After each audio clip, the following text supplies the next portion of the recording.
friends. Welcome, welcome, welcome. It's Wovember. Okay, so you're saying, well, what is that? It's really November, but I'm calling it Wovember. Well, those of us in Canada who like to work with natural fibers and are in the industry of creating garments, etc., are focusing this month on Canadian wool. So I'm wearing one of my favorite patterns for my fingerless gloves or wrist warmers or whatever you want to call them. This wool is from Nova Scotia. Isn't it pretty? So hi, my name is Doll and I'm here today just to talk a little bit. This is my rocking chair, rocking chair, knit and chat. And it's a little chilly in our basement this morning. I think there's a bit of a breeze coming in somewhere, so I did finally close the bedroom window. But I did want to start out just letting you know, and I'm going to kind of focus on that a little bit this morning. I have one done in, this is local yarn from less than 100 miles. Whatever that is in kilometers, dyed in my cast iron pot. So of course it turned green. I got the second one done about, I'll go this way, about that far. I haven't done any knitting this week. Can you believe that? I took the week to just recuperate maybe. I don't know what it was. But that's, I'll pull this one over too. So this is the same wool. It's a Bucas Leicester BFL Merino blend. And it's looking nice and bright there in the light. This is a 3-ply I did on my wheel. And it felt really coarse. I think I overspun it. But I'm spinning the rest of this gray still on my spindles. So I just keep going. There's a little bit of EM in there. It's not bad. This has been carded. It was pulled apart by my dear husband. He opened up the locks for me and then I carded. I have an Ashford drum carder that I used, and of course my handy dandy spindle. So what's on your plan for November? Do you have anything specific that's happening in your life? I know for some people you're gearing up for the holiday coming in December, and for me it's more, okay, let's keep this month kind of calm, right? Let's keep everything nice and calm before we get into the real busy season, but doing a little prep along the way. So I'm still working on a couple of test knits for my friend Tracy. So that's on my list, and I want to finish these gray mitts. I would also like to make myself a hat, but do I do it in the same gray? So do I try to make a gray again? It's hard to say. I thought I'd show you this. This one in a touch of the dye bath that I used the last time to make my royal oak. It went into the acorns, but it just did a quick dip. But this is what the locks look like before they go through the carder and all that.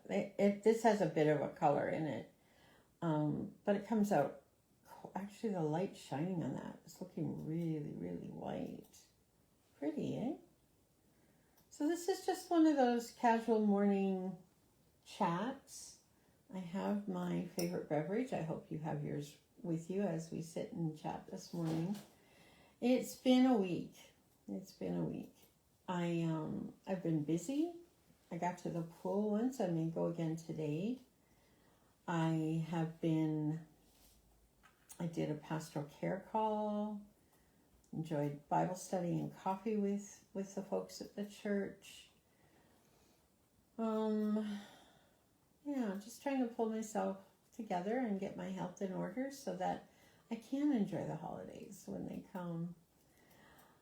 But November is 30 days, so it's a shorter month. I'm doing a low spend month, so not just tracking my spending, but budgeting for my tracking of my spending.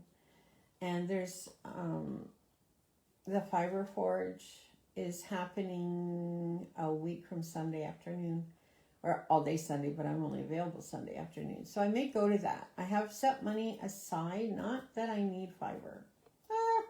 That's hilarious. I still have 5 pounds of my BFL merino, so I don't really need fiber, and I have lots and lots of fiber in different stages. But this month I really do want to concentrate on the Canadian wool.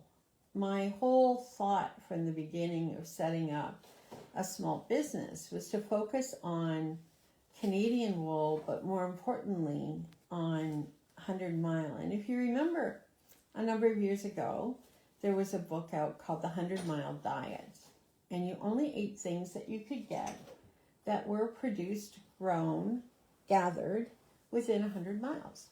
And I thought, well, what if I did that with my fiber and all the things that I process?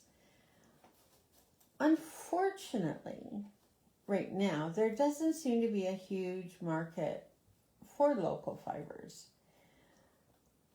But there's a market, but it's very niche. So if you're looking for, say, mitts or a hat or scarf, you want the bright chemically dyed colors. Now, I showed you my orange. Yeah, this is Kool-Aid, folks. And yes, if I left it out in the sun day after day, they would fade. But they won't wash out, and it won't fade, just being under normal use. So how do we create this demand for the supply that's actually there? There is a lot of Canadian wool. Sheep are bred for meat, but they also have to be shorn or sheared. So we just have to find ways to use that wool and then find ways to market what we've done with that wool, right? People are holding on to their dollars, and don't we all understand that? It is tight right now in most households. Groceries are skyrocketing. Gas is pretty stable right now. We haven't gone back up to the $2 a liter in the last year, which was really good. I think I paid $1.46 the other day when I got gas. But everything's going up. Everything is going up. So how can you market a high quality product, a handmade product made with love and time, when people, can go to the dollar store and get a pair of gloves or mitts for $1.50 or $2 or $2.50, because it's never really $1 anymore, let's face it. They're not going to spend $20 or $30 on a pair of mitts that are hand knit, hand spun, hand dyed, made with local wool. And that's just the reality, isn't it? For those of you out there who are listening or watching, if you're in this industry, do you just knit for yourself, or do you try to market the product? That's a really good question, isn't it? So I have with me the hand-dyed sock yarn that I made for last week's sale. Some of it, anyway. This, the label's all crunched up, but I called it Royal Oak, and it's, of course, backwards to you. This is a merino nylon sock blend. So it's a commercially prepared yarn, but dyed by me with acorns. So I made an acorn tee and dyed it so that it's hand dyed by me, if not hand spun by me. And it's an interesting color. It's not really showing up well in this light. There's a bit of gold that comes through it. I don't know. You can't really see it. But I was happy with the way it came out. I wasn't sure what I was going to get. It does look like a tea dyed item, doesn't it? Anyway, if you're interested, I have 2 skeins of this that will go up on my website later.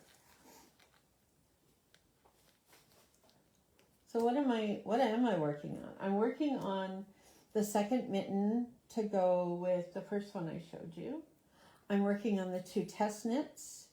One is the day and night scarf, which the pattern has been released. So it's out there. And the other one is this wonderful cable pattern in what I would call a dicky. She's calling it a collar. So it's got a collar, it comes down the front, comes down the back, but it's got this lovely cable. And I am really, really enjoying that. So those are the things that I'm actively working on. I also have a shawl that I've been working on a little bit here and there. And then, of course, the sweater that I started last December. I haven't finished the body. So, I've got lots to knit and lots on my plate along with my work at the church. So, yeah, I think, that's kind of the way things are going right now. I don't know. Tell me about you. And I am planning on doing a bit of a tutorial on knitting mittens because people seem to be interested in mittens in general. So I thought maybe next week. I was going to do it this week. It didn't happen. So maybe next week I'll do a short tutorial. I don't do tutorials very often. I don't feel I'm really good at it, but that doesn't mean that what I can offer you won't be valid. It's just my own. I think they call it imposter syndrome, something like that. But I do want to share what I know about knitting mittens because I've been knitting them since I've been 10 years old. So, and I'm not 10 years old anymore. I won't even go down that road, right? Big surprise happened here, totally off topic, but we had, upstairs neighbors came down to say hi and a bit of a visit and to see LeBron, our rabbit. So we open the door, Rabbit comes out. That's all fine and good. They leave. Rabbit goes in the corner. We think he's just being there. And then I realize that this rabbit, because rabbits like to chew, had chewed the end off my cell phone cord. So I've ordered a new cord, 2 cords actually. So I have a backup because you always need a spare. And he chewed the end off of the Dustbuster cord. And I'm going, Rabbit. And he didn't just chew the end. He chewed it into pieces. So I'm hoping he hasn't ingested this. It doesn't look like it because there are pieces everywhere. They just like to chew. So he's back in the cage and yeah, not a happy camper. Let me just double check my phone here. I have 10% left on my phone. So if you're trying to call me, don't. Just DM me or something, but hopefully by the end of today, today's the 1st of November, it's Friday. So by the end of the day today, I can charge my phone and we'll be good to go. Yeah, I think that's all I have to share today. It's kind of gloomy. It feels like November, I guess because it is November. So tell me, are you working on any hand knit, hand crochet products that are made with Canadian wool? Now the sweater I'm working on, I can backtrack here if I can reach it. I will show you one more time my sweater. In my bag. I'm glad he didn't chew on it. That would have been the end. In this lovely blue. Oops, top down. Let me get it around here. There we go. I haven't done much on it lately, so I'll pull it up over my face so you can see it. I don't know what all this is down here. Oh, I see. Okay, so there it is. This is from Briggs & Little in New Brunswick. So Canadian wool, folks. That's how we roll. And there's so many things you can do with wool. And I know some people are allergic or you don't like the itchiness. So it depends on what you have and what you can wear. But I am working on some items that are just Canadian, and now the sweater with the yarn from Briggs and Little, and I have quite a bit of it. Not 100 mile or 100 kilometers or whatever we want to call it, but it's still processed in New Brunswick. Wonderful colors, wonderful place to get things. There is a woolen mill in Prince Edward Island that we can order from, and that's all Canadian as well. There is a woolen mill outside of Fergus, Ontario, that's a little bit closer. There's a processor, Shepherdess, etc., up outside of Wollenstein at Revolution Farm, Revolution Yarn, and I have some of hers as well. I bought some of her yarn and some of her fiber.